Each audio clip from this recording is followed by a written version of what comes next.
بسم اللہ الرحمن الرحیم۔ شروع اللہ کے نام سے جو بے حد مہربان نہایت رحم والا ہے۔ یا ایہا الذین آمنوا قاتلوا الذین یلونکم من الکفار ولیجدوا فیکم غلظہ۔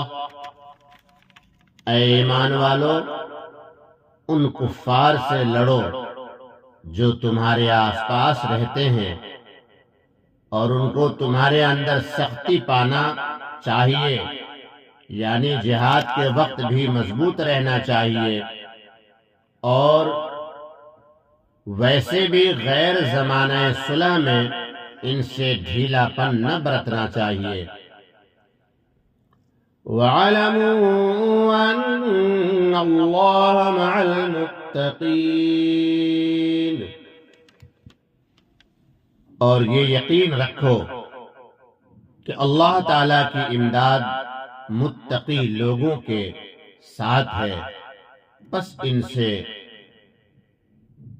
ڈرو مت۔ وَإِذَا مَا أُنزِلَتْ سُورَةٌ فَمِنْهُمْ مَنْ يَقُولُ أَيُّكُمْ زَادَتْهُ هَٰذِهِ إِيمَانًا، اور جب کوئی سورت جدید نازل کی جاتی ہے تو بعض منافقین غربائے مسلمین سے بطور تمسخر کہتے ہیں کہ کہو، اس صورت نے تم میں سے کس کے ایمان میں ترقی دی؟ آگے حق تعالیٰ شانہ ارشاد فرماتے ہیں کہ تم جواب چاہتے ہو۔ فَأَمَّا الَّذِينَ آمَنُوا فَزَادَتْهُمْ إِيمَانًا وَهُمْ يَسْتَبْشِرُونَ۔ تو سنو، جو لوگ ایماندار ہیں، اس صورت نے ان کے تو ایمان میں ترقی دی ہے، اور وہ اس ترقی کے ادراک سے خوش ہو رہے ہیں، مگر چونکہ وہ امر قلبی ہے اور تم کو نصیب نہیں، اس لیے اس کا ادراک بھی نصیب نہیں، اور تمسخر کرتے ہو، یعنی مذاق اڑاتے ہو۔ وَأَمَّا الَّذِينَ فِي قُلُوبِهِم مَّرَضٌ فَزَادَتْهُمْ رِجْسًا إِلَىٰ رِجْسِهِمْ وَمَاتُوا وَهُمْ كَافِرُونَ۔ اور جن لوگوں کے دلوں میں نفاق کا آزار ہے، اس صورت نے ان میں ان کی پہلی گندگی کے ساتھ اور نئی گندگی بڑھا دی، کیونکہ پہلے ایک حصہ قرآن کا انکار تھا، اس جدید حصے کا انکار مزید ہوا، اور وہ حالت کفر ہی میں مر گئے،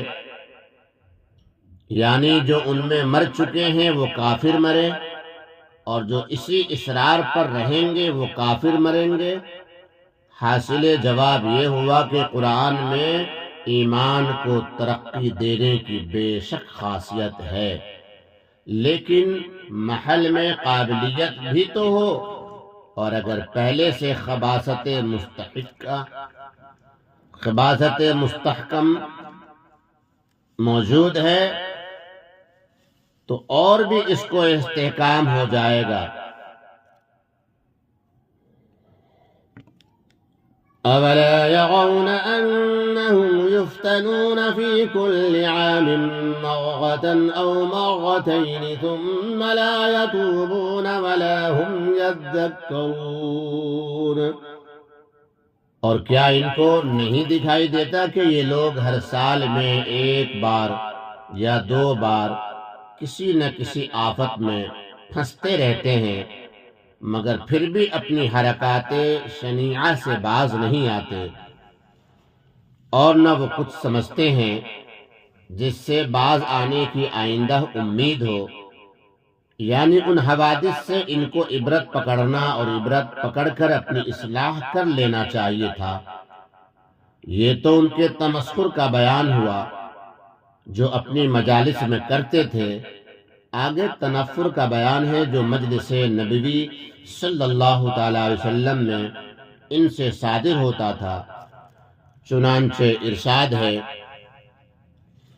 وَإِذَا مَا أُنزِلَتْ سُورَةٌ نَظَرَ بَعْضُهُمْ إِلَى بَعْضٍ، اور جب کوئی صورت جدید یعنی نئی صورت نازل کی جاتی ہے تو ایک دوسرے کو دیکھنے لگتے ہیں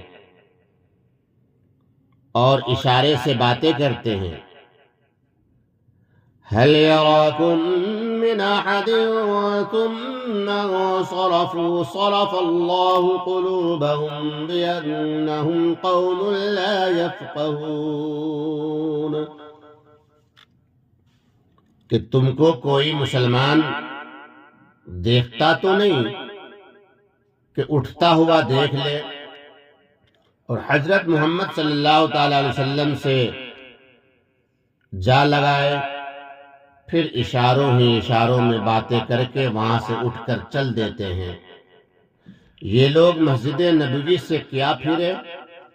خدا تعالیٰ نے ان کا دل ہی ایمان سے پھیر دیا ہے، اس وجہ سے کہ وہ محض بے سمجھ لوگ ہیں کہ اپنے نفع سے بھاگتے ہیں۔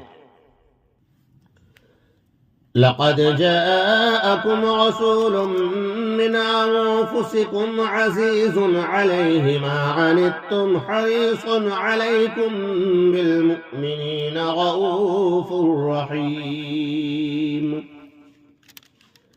اے لوگو، تمہارے پاس ایک ایسے پیغمبر تشریف لائے ہیں جو تمہاری جنس بشر سے ہیں کہ تم کو نفع حاصل کرنا آسان ہو، جن کو تمہاری مضرت کی بات نہایت گراں گزرتی ہے، چاہتے ہیں کہ تم کو کوئی ضرر نہ پہنچے، جو تمہاری منفعت کے بڑے خواہش مند رہتے ہیں۔ یہ حالت تو سب کے ساتھ ہے، پھر بالخصوص ایمانداروں کے ساتھ تو بڑے ہی شفیق اور مہربان ہیں۔ ایسے رسول سے مستفید نہ ہونا بڑی محرومی ہے۔ پھر اگر اس پر بھی آپ صلی اللہ تعالی علیہ وسلم کو رسول ماننے سے اور آپ کی اتباع کرنے سے روگردانی کریں، فَإِن تَوَلَّوْا فَقُلْ حَسْبِيَ اللَّهُ لَا إِلَٰهَ إِلَّا هُوَ عَلَيْهِ تَوَكَّلْتُ وَهُوَ رَبُّ الْعَرْشِ الْعَظِيمِ۔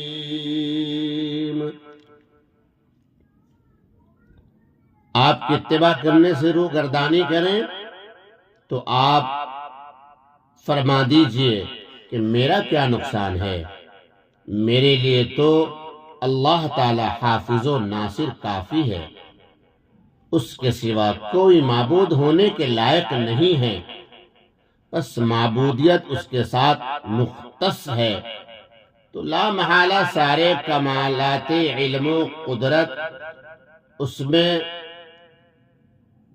موجود ہیں، پھر مجھ کو کسی کی مخالفت سے کیا اندیشہ؟ میں نے اسی پر بھروسہ کر لیا ہے اور وہ بڑے بھاری عرش کا مالک ہے۔ تو اور چیزیں بدرج اولا اس کی مملوک ہوں گی، بس اس پر بھروسہ کرنے کے بعد مجھ کو کوئی اندیشہ نہیں، البتہ تم اپنی فکر کر لو، حق کا انکار کر کے کہاں رہو گے؟